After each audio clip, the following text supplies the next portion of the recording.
Au nom du Père et du Fils et du Saint-Esprit, ainsi soit-il.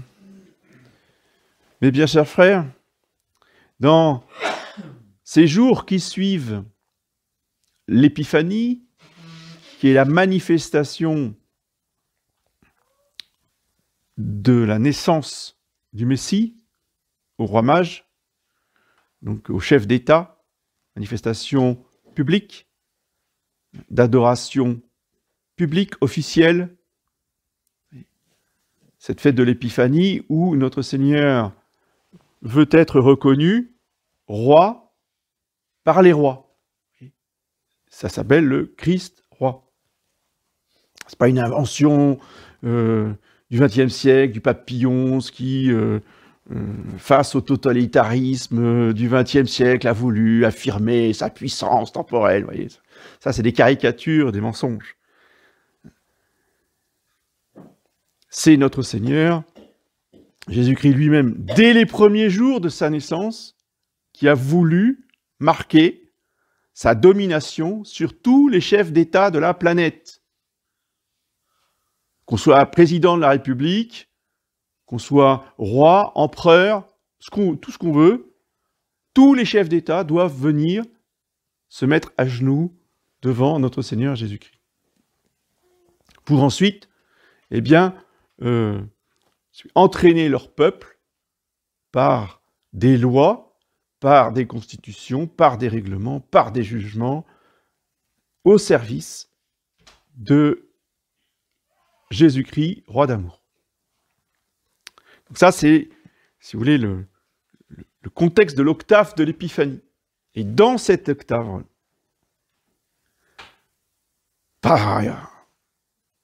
après la purification, pas à une autre fête.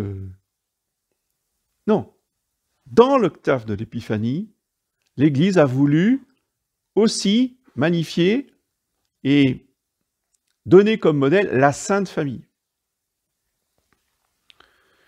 Parce que la famille, c'est justement la cellule de base, c'est la première pierre de la société. Le roi, il est au sommet, mais à la base, il y a la famille. Et que l'un ne va pas sans l'autre. Oui. Un roi ne peut pas régner sur un agrégat d'individus complètement déstructurés, oui, qui ne savent pas s'ils sont des hommes ou s'ils sont des femmes. Ça, c'est pas possible. Oui. Personne ne peut régner là-dessus. Oui. Ça, c'est appelé à disparaître dans les poubelles de l'histoire. D'où l'importance, si on veut un jour qu'on ait un chef d'État catholique, il faut commencer par nous-mêmes. C'est nous qui allons construire ça. Le roi ne viendra pas tant que nous n'aurons pas refait des familles catholiques. Et comment construisons-nous des familles catholiques? Par l'école catholique. Il n'y a pas de famille catholique sans école catholique. Et ça va plus loin. Il n'y a pas de prêtre catholique vraiment 100% avec l'esprit sacerdotal, catholique, antilibéral et tout ce qu'on veut, s'il n'y a pas, à la base, des écoles catholiques. Oui. On a beau faire tout ce qu'on voudra, les écoles sont indispensables. Non, ils ne sont pas indispensables. Parce que indispensable, bon, il faudra bien faire un jour. Ça, c'est indispensable. On ne pourra pas y échapper. Non, non, non, non, ce n'est pas indispensable. C'est urgent et prioritaire. Et Saint Pie X est allé jusqu'à dire ça passe avant la chapelle. Enfin, avant la chapelle, non, c'est pas il faut bien une chapelle quand même, mais ça passe avant l'église. D'accord? Donc, vous ramassez des fonds, pas pour votre chapelle. Vous ramassez des fonds pour faire une école. Et quand vous aurez fait votre école, vous penserez à construire une église dans le village. Vous voyez la priorité? Vous voyez l'importance? C'est pas nécessaire. C'est prioritaire. Vous voyez? Et il y en a, au bout de 40 ans, ils n'ont toujours pas compris. Ça fait 40 ans qu'ils existent, qu'ils ont des moyens, et il y a des millions qui coulent partout. Ils n'ont jamais fait une école. Pas une école. Ni en France, ni en Italie. Peut-être se poser des questions. On juge un arbre à ses fruits. Quand il n'y a pas de fruits, vous savez ce qu'il fait Jésus-Christ au figuier qui n'a pas de fruits? Relisez l'Évangile. On coupe et on met au feu. C'est pas l'abbé Grossin qui le dit, hein. C'est dans l'Évangile. L'école est absolument prioritaire pour qu'il y ait des bons pères de famille, des bonnes mères de famille, de bons prêtres et de bons religieux et religieuses. C'est dans les petites classes qu'on forme la vertu, tout un tas de dispositions, si vous voulez, naturelles et surnaturelles, qui demanderont qu'à se développer à l'âge adulte. Les vertus à pratiquer dans cette famille, eh bien, elles sont décrites, il suffit de lire.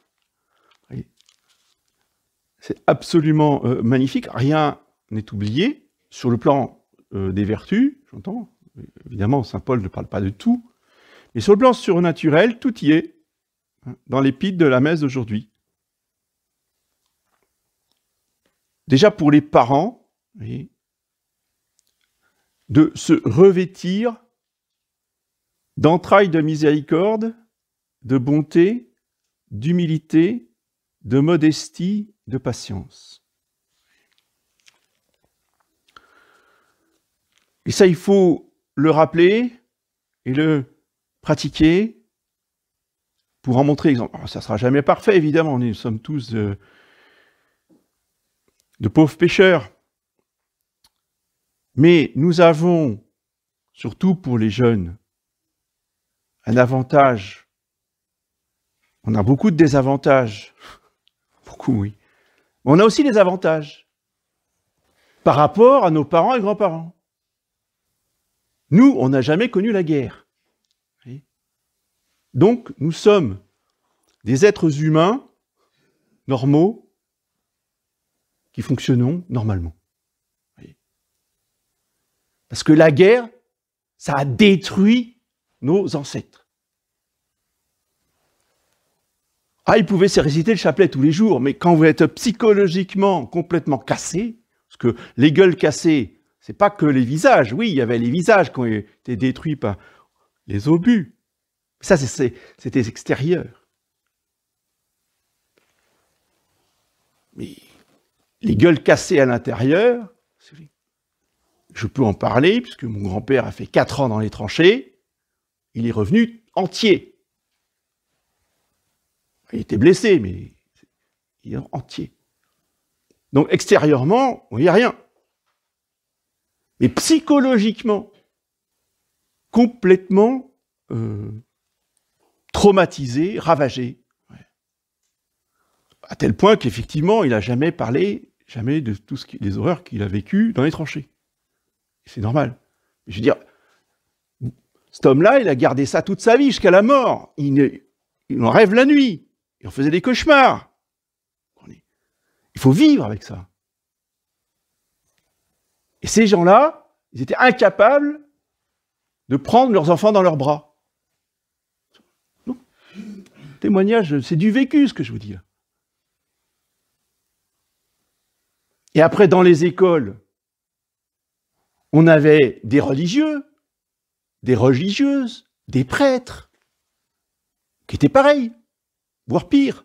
C'est-à-dire que toute la violence de la guerre qu'ils ont emmagasinée pendant 4, 5 ans, parfois à des âges très fragiles, une fois la guerre terminée, tout ça n'était pas voulu, c'était pas je vais faire ça aujourd'hui, non, c'était inconscient.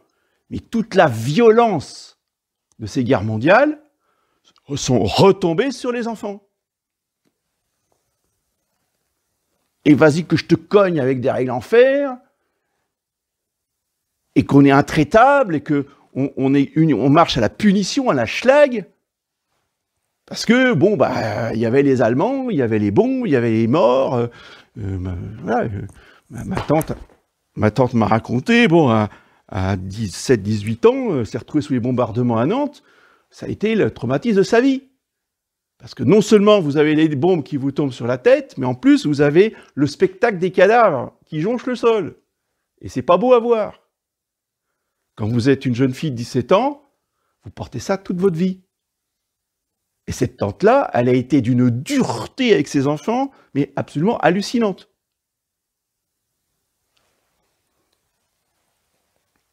Donc, nous qui n'avons pas été traumatisés par ces choses-là, il nous faut cultiver cette bonté, cette miséricorde, cette patience, cette compréhension. C'est pas dire une faiblesse, ça ne veut pas dire tout laisser dire, tout laisser faire, pas du tout. Mais dire, transmettre l'amour du bien, l'amour du bon Dieu, et surtout transmettre l'amour en même temps que la correction. L'amour, ça corrige, beaucoup plus que ça ne punit. Quand on ne connaît que la punition, eh bien, ça fait des révoltés. La correction, c'est avec bienveillance dire non, tu recommences. Non, ce que tu fais, c'est pas bien. C'est pas comme ça qu'on fait. Donc, je te montre comment on fait et tu recommences. Voilà. On ne sait plus corriger les enfants. On laisse faire, on laisse tout faire. On met devant la télé, ou devant un film, devant un dessin animé, comme ça on a la paix. Et puis, quand ils deviennent vraiment insupportables, parce qu'au bout d'un moment, on ne peut plus supporter, alors on crie, on tape, on cogne, on punit. Non. La famille, justement, c'est un endroit de correction pour les enfants et un endroit où doit régner l'amour, la bienveillance, la patience, les entrailles de miséricorde. Le pardon mutuel. Évidemment, si quelqu'un a un sujet de plainte contre un autre, se pardonner mutuellement, ça c'est la richesse, vous voyez, de la religion catholique. Sinon, eh bien, il y a les rancunes qui s'entassent, qui cuisent, qui marinent pendant des années, des années et des années. Et ça aboutit à des catastrophes. Mais par-dessus tout, ayez la charité, dit saint Paul. Que la paix du Christ à laquelle vous avez été appelés, pour former un seul corps, règne dans vos cœurs. La famille, c'est un corps. C'est une unité. Et pour cela, il faut que chaque membre du corps soit à sa place. Exerce la fonction pour laquelle Dieu l'a créé. C'est absolument fondamental. Cette notion de corps qui commence dans la famille, parce que le corps de la famille, c'est le même que le corps de la société. Sauf que ce n'est pas la même taille. Évidemment, la famille, c'est un petit corps, la société, c'est un grand corps. Mais ce sont des corps. Dans un corps, il y a une tête, il y a un cœur, il y a des membres. Et il faut que chacun accepte le rôle que Dieu lui a assigné. C'est pas moi, c'est comme ça. Ici, c'est comme ça. Dans la région, c'est comme ça. Non, non, non, non, non. C'est pas on s'en fiche de votre région et on s'en fiche de ce que vous voulez ou ce que vous voulez pas. C'est pas nous qui décidons. C'est Dieu qui a créé la famille. Donc la tête, c'est l'homme, le cœur, c'est la femme, et les enfants, eh bien, ce sont ceux qui reçoivent et de la tête et du cœur. Si on reçoit que de la tête, ça fait des monstres. Si on reçoit que du cœur, ça fait aussi des monstres. Opposés, hein, totalement contraires, mais ça engendre des personnalités, vous voyez, déséquilibrées dans le sens où justement il y en a un qui est trop présent par rapport à l'autre, où il y en a carrément un qui est absent. Voilà. Donc il faut avoir cet équilibre dont le modèle est évidemment Saint Joseph et la Très Sainte Vierge Marie. Ce sont les deux saints que notre Seigneur nous donne en exemple, hein, sa propre famille. Et on voit bien dans tous les épisodes cruciaux, ça commence avec le recensement, vous voyez. Mais ça sera la même chose au moment de la fuite en Égypte, que ce soit du côté de Dieu, qui s'adresse à Saint Joseph. Avant la fuite en Égypte, il y a la circoncision, pareil, l'imposition du nom de Jésus. C'est Saint Joseph qui donne le nom à l'enfant. Dieu respecte, si vous voulez, cette hiérarchie qu'il a lui-même créée. Et on voit très bien la Sainte Vierge qui suit et qui obéit à Saint Joseph pour toutes ces grandes décisions, vous voyez, qui concernent toute la famille. C'est important de rappeler ces principes évidents, hein, des principes de bon sens, mais qu'aujourd'hui on a complètement oublié ou mis de côté. Oui. Ou qu'on n'a jamais voulu accepter. Ah bon? Ouais. Ici en Bretagne, ils n'ont jamais voulu accepter. Il n'y a pas qu'en Bretagne. Enfin, bon, puisqu'on y est là, t'en parler de ceux qui sont là. Hein. Parce que dans les tribus celtes, c'est madame qui commande. Et monsieur, il obéit. C'est culturel, c'est comme ça. Sauf que on n'a pas voulu comprendre qu'on avait changé de régime. Hein. Maintenant, on est dans l'Église catholique. Ah oui, mais mesdames, elles n'ont pas compris. Hein. Ça continue. Hein. Et puis toi, tu oublies, tu fermes ta bouche. C'est comme ça, c'est pas autrement. C'est culturel, mais le problème, c'est qu'à un moment donné, quand on est vraiment catholique et qu'on veut appliquer l'Évangile, eh bien, le culturel, ça passe en deuxième. Vous voyez, ça doit s'adapter à l'Évangile. C'est pas à l'Évangile de s'adapter au culturel. La Très Sainte Vierge Marie montre l'exemple, oui, et l'enfant Jésus, si vous voulez, montre l'exemple aux enfants par cette vertu essentielle des enfants, qui est la soumission.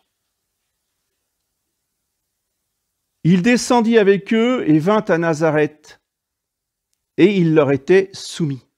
Leur, c'est-à-dire Saint Joseph et la Sainte Vierge. Et dans l'oraison, il est dit, Seigneur Jésus-Christ, qui dans votre soumission à Marie et à Joseph, avait consacré la vie de famille dans la pratique d'ineffables vertus. Donc, la vie de famille consacrée par Jésus, c'est la soumission à Marie et à Joseph. Donc, là encore, une immense leçon de notre Seigneur qui montre aux parents qu'ils doivent enseigner la soumission à leurs enfants. Et cette soumission, eh bien, c'est un apprentissage douloureux du renoncement à soi-même, qui est la base pour suivre Jésus. Celui qui veut me suivre, qu'il renonce à lui-même, qu'il prenne sa croix et qu'il me suive. Hein, c'est ça les étapes. Donc renoncer à soi-même, c'est le rôle de l'éducation dans l'enfance. C'est-à-dire que tu renonces à ton jugement, à l'application de ton jugement. On ne demande pas de détruire ton jugement. Tu n'es pas d'accord. d'accord, mais il n'y a pas de problème. L'enfant n'est pas d'accord. On lui explique que quand tu as 8 ans, je suis désolé, si tu n'es pas d'accord, c'est peut-être parce que tu connais pas beaucoup de choses que je connais plus que toi. Mais on respecte qu'il ne soit pas d'accord. Il faut qu'il comprenne qu'il a le droit de ne pas être d'accord. Seulement, tu fermes ta bouche et tu fais ce que je te dis. C'est ça l'obéissance. C'est pas d'être d'accord. Je fais si je suis d'accord avec toi. Ben non. C'est pas comme ça. Tu fais, point. Et tu fermes la bouche. Oui.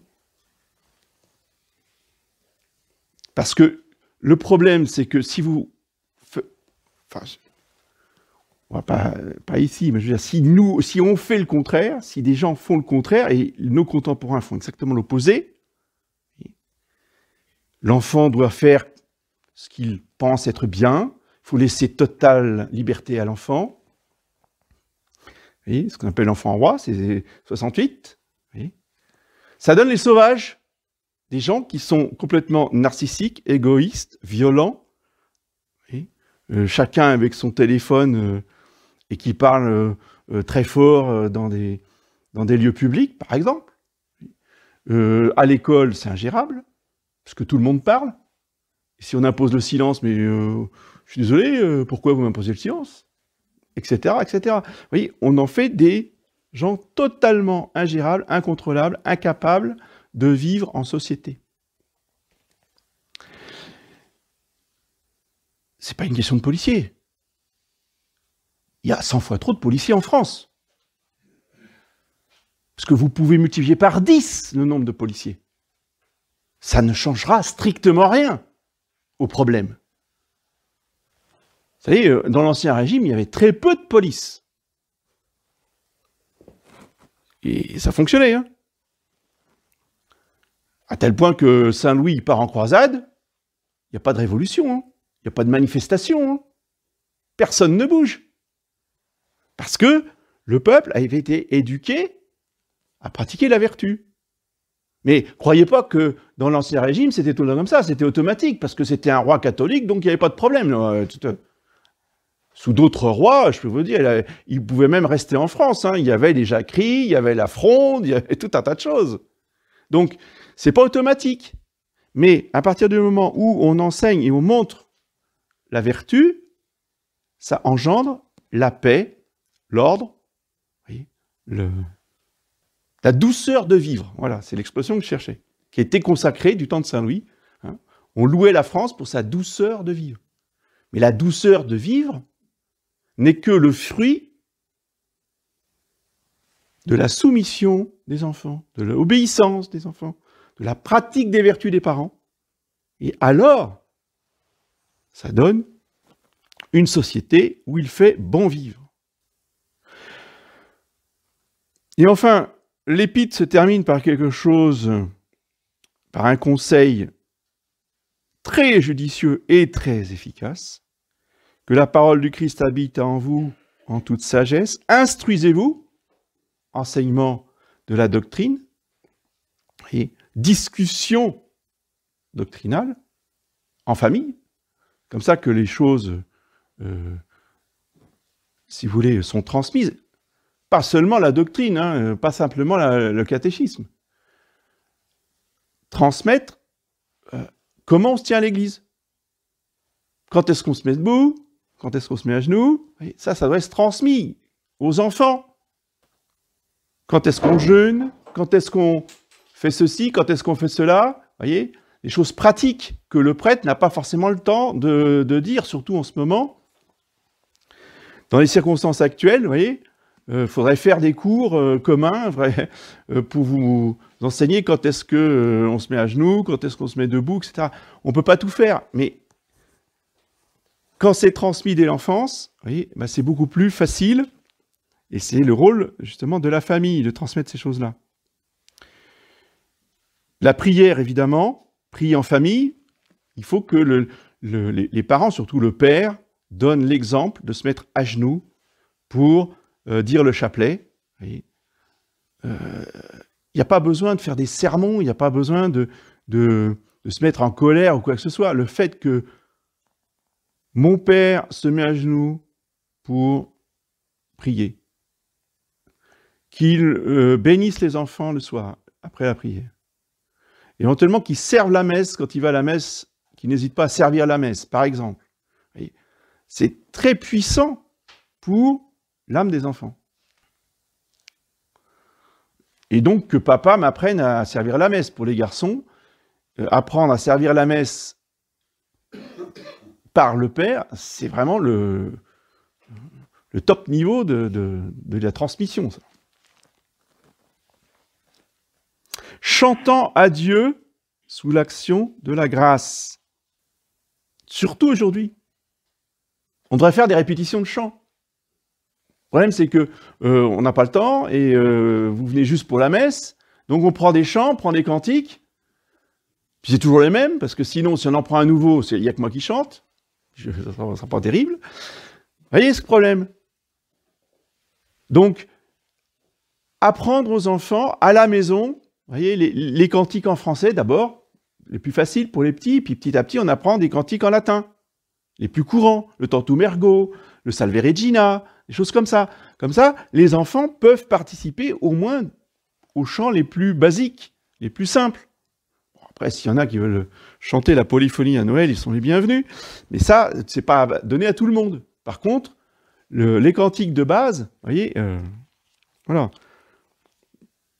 Vous allez me dire, oui, mais ils ne savent pas chanter. Là aussi, il faut peut-être apprendre à chanter. Ah, bah oui. Vous savez, c'est chanter et apprendre à chanter, je m'empresse de dire, apprendre à chanter. Déjà, qui doivent être à peu près à la portée du plus grand nombre. Je vous demande pas, il ne faut pas demander aux enfants forcément de dire des portées. On ne leur demande pas de faire du solfège. Alors, s'il y en a, effectivement, à partir d'un certain âge, c'est obligé. Oui, d'accord, mais les petits, vous n'allez pas leur demander de dire des portées. Mais ce qu'ils sont tout à fait capables de faire. Écouter et répéter. Oui. Donc, on chante la moitié d'une phrase, on répète 3, 4, 5 fois, on chante la moitié de la phrase. Ensuite, la deuxième moitié de la phrase, on rechante 3, 4, 5 fois la deuxième moitié de la phrase, et après, on reprend toute la phrase, et ils rechantent toute la phrase, etc., etc. Vous voyez ? Moi, j'ai appris à chanter comme ça. Et on chantait des dizaines et des dizaines de chants, et on avait interdiction d'ouvrir un carnet. Il fallait chanter par cœur. Vous voyez ? Mais on y a passé des heures à apprendre. Mais c'est possible. C'est des choses qui sont tout à fait possibles. Surtout pour les petits. Parce qu'ils ont une mémoire, ils ont des capacités beaucoup plus performantes. Ils ont l'habitude d'apprendre les poésies à l'école, etc. Donc voilà, il suffit juste de mettre la musique. Et puis les laisser bouger. Oui. On apprend en bougeant le corps. Et pas, bouge pas, reste droit comme un piquet. Non, c'est pas comme ça qu'on apprend. Pour apprendre avec la mémoire, il faut que ça soit la mémoire aussi gestuelle. Ça, c'est une parenthèse. Mais quelque chose que vous fassiez en parole ou en œuvre, dit saint Paul, faites tout au nom du Seigneur Jésus, rendant grâce par lui à Dieu le Père. Donc, dès le plus jeune âge, apprendre aux enfants à remercier leur Père qui est dans les cieux, d'avoir une dévotion à Dieu le Père. Et plus la relation avec le Père sera, du Père de la terre, donc le Père de famille, sera fluide, comment dire, où il y aura la communication à tous les niveaux, plus l'enfant sera ouvert et porté naturellement à la dévotion à Dieu le Père. Vous mesurez la responsabilité des pères de famille ? Parce que si vous vous comportez comme des tyrans, comme des caïds, avec la violence, vous imaginez l'image que l'enfant a de Dieu le Père. Ah bah oui, mais vous comprenez, ma fille, elle pratique plus. Bah oui, mais comment tu t'es comporté il y a 15, 20, 30 ans ? Hein ? Et il y a peut-être une relation de cause à effet. Il faut se remettre en cause aussi, il faut se demander si on a fait ce qu'il fallait. Parce que c'est pas forcément toute la faute des enfants. il est absolument capital. Vous voyez, c'est bien d'être le chef, de vouloir être le chef, c'est moi le chef, c'est moi le chef. Hein, on sait que c'est toi le chef. Encore faut-il donner l'exemple. C'est bien beau de dire on est le chef.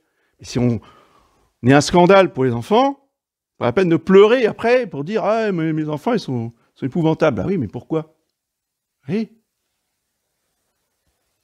Toujours pareil. Bon, c'est clair que chaque enfant a sa responsabilité, mais il y a des parents qui n'aident pas. Hein. Donc, prenons la mesure de ce que notre Seigneur attend de nous en cette fête de la Sainte Famille. Faisons un examen de conscience. Vous voyez, chacun à sa place. Si on est encore enfant, eh bien, faisons notre examen d'enfant. Est-ce que nous pratiquons cette soumission que notre Seigneur demande? Et pour les parents, eh bien, reprenons l'épître. Mettons-nous devant la Sainte Famille, devant Saint Joseph, devant la Sainte Vierge, et demandons-leur de nous éclairer sur ce que nous devons corriger. Oui. Et il n'est jamais trop tard pour corriger. Oui. Rien de plus beau que des parents qui reconnaissent qu'ils ont peut-être eu des torts ou qu'ils ont fait des choses qu'ils regrettent maintenant. Oui. Et c'est là où le pardon mutuel dont parle saint Paul au début de l'épître, hein, vous pardonnant mutuellement si quelqu'un a un sujet de plainte contre un autre, et en général, hein, attention, hein, c'est pas unilatéral, hein, il n'y a pas que papa et maman hein, qui sont dans... Je suis d'accord, hein, il faut que de l'autre côté aussi, il y ait une demande de pardon, une reconnaissance des fautes ou des mauvaises actions qui ont été posées, ou des mauvais choix qui ont été faits, etc. C'est réciproque. Hein. Saint Paul dit bien, vous pardonnant mutuellement, pas unilatéral. Et alors, eh bien, la paix revient, vous voyez, dans la famille. Parce que c'est ce qu'il va falloir faire dans la société du Sacré-Cœur. Hein, les gauchistes qui nous ont massacré la religion, qui nous ont massacré la société, qui nous ont massacré les entreprises, etc., etc., à un moment donné, il va falloir leur pardonner. Et si en plus eux demandent pardon, ouais, toi, c'est pas possible. Toi, parce que quand on entend certains, le pardon, il n'est pas prêt. Hein. Ah oui, pour le Christ roi, la chrétienté, là, ils sont tout feu, tout flamme, et ils vont voir ce qu'ils vont voir. Mais attendez, il y a aussi le pardon. Alors, on ne parle pas des Juifs. Hein. Alors ceux-là, ça, c'est pas possible. Hein. Ben, je suis désolé. C'est encore saint Paul qui nous le dit. À un moment donné, il faut pardonner, même aux Juifs. Sinon, on n'est pas catholique. On n'a rien à faire dans l'Église. Et c'est pas parce que on prête ses locaux pour la messe non unacum